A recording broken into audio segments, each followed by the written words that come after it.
seconds left. NIU up 16-14. 62-yarder. Snap, hold, Jeter's kick. It's blocked! It's blocked! It's blocked! Picked up by NIU! Picked up by NIU! The Huskies have done it! The Huskies with the biggest upset in NIU history! They come to South Bend, Indiana, and they knock off the number 5 team in the country. NIU 16, Notre Dame 14. The football gods were shining down on NIU. Tip of the cap to NIU Radio Network for that. What a call that was. Back here with Bryant, McFadden, Brad Crawford, here to talk winners and losers. B-Mac, yes, biggest winner was actually Rice today. They won by 62. But your biggest winner is who? Longhorns, Yep. Texas. Yep. They're my biggest winner because they went into a very, very difficult environment, a place where the Wolverines, they haven't lost in 4 years at home there at the big house. But for Texas, they turned the big house into the little house. And the thing about Texas and why I'm so excited, I love that you just said that. I just thought about that, too. That was a ball right there. That was a pretty good That was freestyle, good. by That the was way. good. That was good. But the thing I love about Texas and how they won the ball game, Brad, Hakeem, is they show different styles of play offensively. We know with Quinn Ewers, who's a pro prospect, you can throw it around the yard, especially to those pass catches he has at his disposal. But the way they ran the football today and dominated at the line of scrimmage, if they continue that element, improving in that element for their game offensively, look out. And they did the same thing defensively. They set the tone at the line of scrimmage. They're one of the best teams in the nation. Steve Sarkisian and his staff, they have these guys believing and they're rolling and they're playing inspired football. And the last thing I'll say about Texas, they're a more physical team than what we've seen in years past. The physicality of the lack thereof has been an issue in years past. So far, what we've seen in this early 24 season, especially today, they can get down and dirty with the likes of any team in college football, and they love doing so. Brad, is it unanimous here? I think it has to be, man. I mean, a lot of us were writing the SEC's eulogy last week after Miami went to Gainesville, stomped Florida, Notre Dame went to College Station, beat A&M. Well, now SEC newcomer Texas goes into Ann Arbor and lays a can on Michigan. As B-Mac said, Texas loaded with playmakers, portal guys, Jonte Cook. They're now 3 deep at running back despite losing 2 guys for the season. I mean, they are loaded on that side of the ball. Second straight year, Sark has beaten a non-conference top 10 opponent on the road. And we saw last year, fellas, that non-conference win at Bama came in handy during playoff selection time. Same thing's going to happen this time around here in a few months when that win against Michigan is going to look better and better. They didn't ask me for a biggest winner, but I'm giving it to you. It's Northern Illinois because not only did they get paid $1.4 million to play that game, they beat that, you know what, and which takes us to the biggest loser.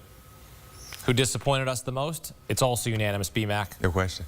It's Notre Dame. Notre Dame, the Fighting Irish. When you talk about having an opportunity to continue to stockpile wins, based on what they did last week on the road against Texas A&M, total letdown. It's safe to say they had a victory hangover, Brad. They came out flat. They never got things going. And Northern Illinois played with more inspiration, played with more energy. They were the physical team, and they played cleaner football. And to that, this was a huge upset. Anytime you're favored by 28 points, you're supposed to lose. You're supposed to lose. But for me, Notre Dame, they're my biggest loser.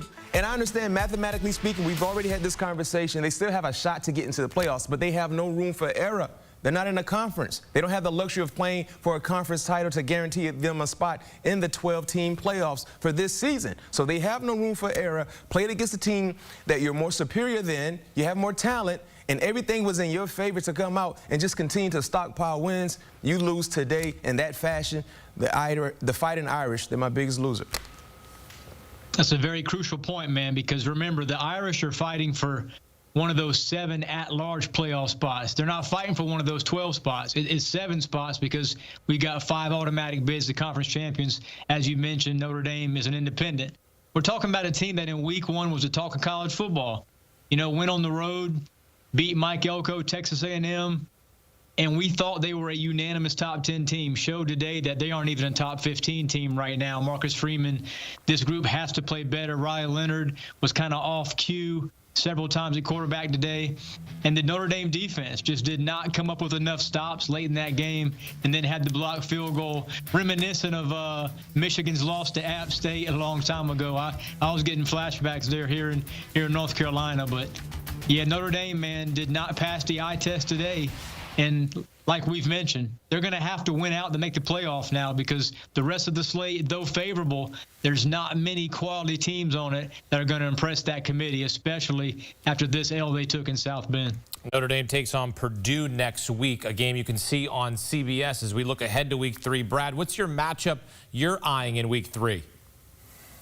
South Carolina hosts LSU. First-time college game day is in Columbia, I think, in 11 years. And Shane Beamer, surprisingly, is 2-0.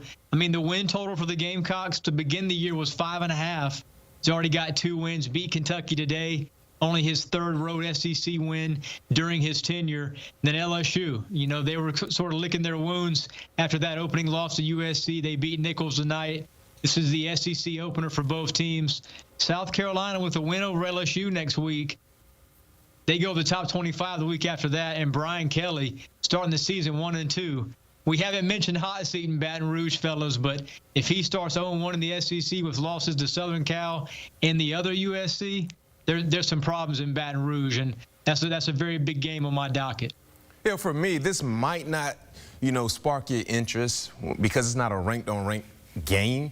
But for me, there's a lot of intriguing pieces with this matchup, and that's Alabama traveling to Wisconsin. The reason why I have my eye on that matchup is because this is the first time that Alabama will be taking their talents away from Bryant-Denny Stadium, Nick Saban Field. And tonight, we saw a sluggish start against South Florida, but of course, they kind of jump-started things in the 4th quarter to prevail with a huge win. For Wisconsin, this is like a playoff game for them. The atmosphere is going to be electric. It's a high noon kickoff.